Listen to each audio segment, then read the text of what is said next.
que trabajaron realmente muy bien, junto al fiscal Calegari. El caso está esclarecido, policialmente está esclarecido, no hay mucho más para hacer. Los interrogantes que quedan es, nadie ayudó a esa joven madre de 30 años. Fue víctima de un femicida. Otro espanto en medio de la cuarentena, lamentablemente.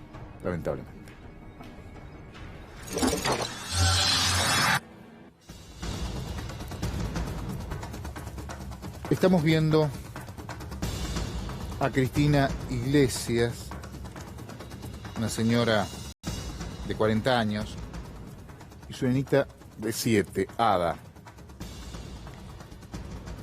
Ellas desaparecieron un día en medio de la cuarentena, de su casa de Montechingolo, en Lanús, Curita al 4000, la dirección,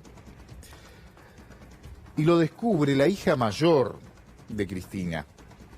Se comunicaba todos los días, la cuarentena estaba en distintos lugares. Su hija, la hija mayor, hermana de Ada, se comunicaba con la mamá, con la hermanita, como seguramente usted lo hace en su casa con familiares que no están en su vivienda, usted está en otro lugar, por lo general es por cámara, por videollamadas, ¿no?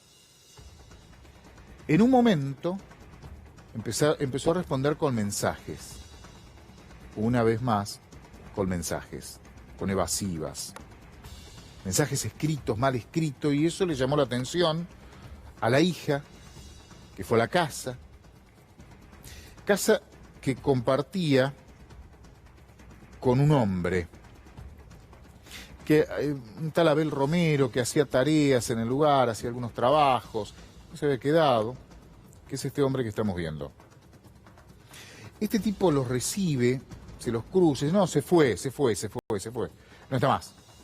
¿Dónde se fue? La casa de una amiga, se fue.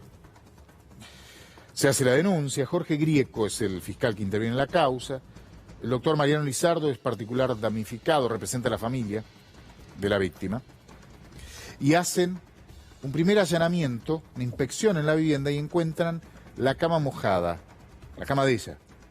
Cuando está la cama mojada, revisan y da positivo al reactivo de sangre, y sangre de arrastre. Lo que pasa es que este Abel Romero se manda a mudar y escapa. Después se encontrarían los cuerpos. Pero para entender un poco más la historia, vamos a hablar con el doctor Lizardo. Buenas noches, gracias por atendernos, doctor. ¿Cómo anda? ¿Cómo está, Mariano? Caso espantoso, un horror, otro femicidio más, lamentablemente. Y en medio de la cuarentena, un rato vamos a hablar con un especialista que nos cuente qué está pasando. Bueno, cuando llega la familia, llegan la policía por primera vez a la casa, que conté el título nada más, ¿con qué se encuentran? Mira, Pablo, la verdad que escuchaba el prólogo que hacías y realmente es uno de los casos más aberrantes que nos tocó trabajar en los últimos años. Realmente con la frialdad que trabajó y que actuó la persona que se encuentra detenida, realmente sorprendió al fiscal y nos sorprendió a nosotros, que tenemos, vos sabés que recordaba cuando hacías recordaba recién cuando decías del año 2012 y del año 2008, que arrancó el expediente, creo que fue la primera vez que estuve en tu programa por el crimen del sindicalista de los ladrilleros. Entonces, Sí. hace muchos años que trabajamos con delitos violentos y realmente no deja de llamarme la atención la frialdad realmente de cómo actuó esta persona, que tuvo la posibilidad de lavar la escena de crimen, limpiarla, prender fuego a las prendas, ocultar todo lo que tuvo a mano y grabar videos y mandárselo a la familia para tratar de ocultar y hacerles creer de que la madre seguía viva y de que Ada seguía viva. O sea, realmente la psiquis de esta persona en la preparación de lo que fue el ocultamiento, fue, ¿no? Con mucha frialdad, ¿no? Con mucha frialdad. Sí. Cuando llegan, la hija se cruza con el asesino incluso, ¿no? ¿Qué es lo que le dice?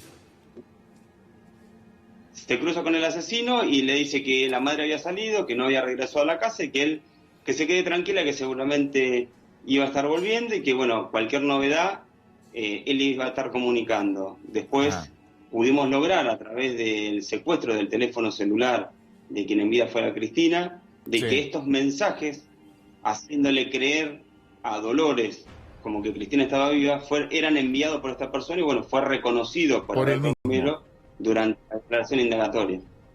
Bien. Y después, cuando allanan, encuentran sangre, que había limpiado, pero pudieron detectar que claramente había sangre que había sido limpiada. ¿Qué pasó ahí? ¿Ya no estaba más Romero? Romero se da la fuga, intentando, cuando empieza a sospechar de que el fiscal Grieco, que realmente, sabes que soy una de las primeras personas en criticar muchas veces la actuación del Poder Judicial, y te puedo asegurar que la búsqueda de personas ya es un tema difícil, porque recordemos que esta causa arranca como una averiguación de paradero, o sea, no arranca como un femicidio, arranca como una averiguación de paradero. Cuando el fiscal Jorge Grieco empieza a notar que hay cosas que no cerraban, cambia la carátula y lo pasan a lo que es hoy un doble femicidio grabado. Doble femicidio. Es un doble femicidio grabado en contexto de género. Bien. Por alevosía y por el vínculo, porque esta persona convivía con Adi y con Cristina. Entonces, estamos hablando de que tiene una expectativa de pena de prisión perpetua. De perpetua. Bueno, finalmente lo detienen. Cuando lo detienen, él primero lo que hace es cuenta toda una historia media disparatada, ¿no?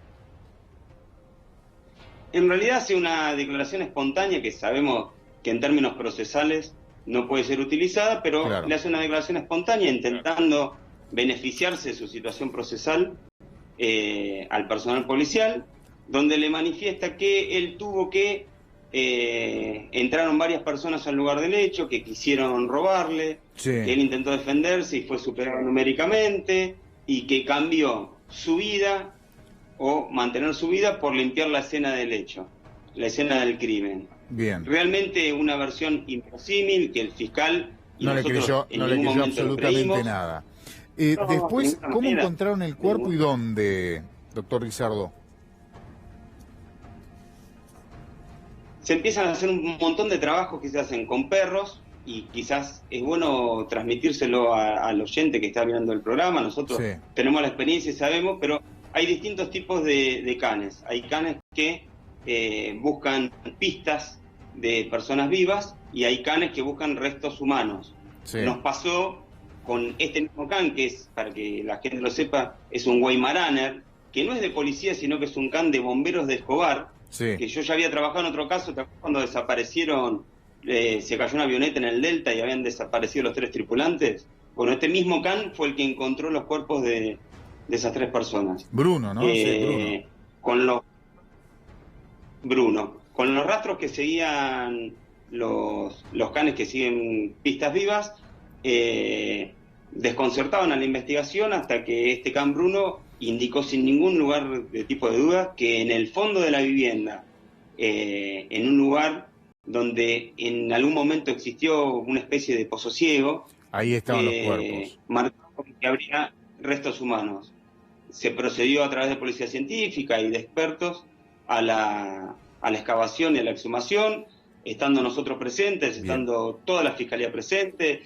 De hecho, también colaboró, estuvo el jefe de gabinete del municipio de Lanús, Diego Kravitz, que la verdad estuvieron trabajando todos. Bueno, por suerte, pudieron resolver esta investigación, que fue realmente rápida, precisa, pero lamentablemente fueron otros 2 femicidios. Doctor Lizardo, muchísimas gracias como siempre, un placer. Un abrazo grande.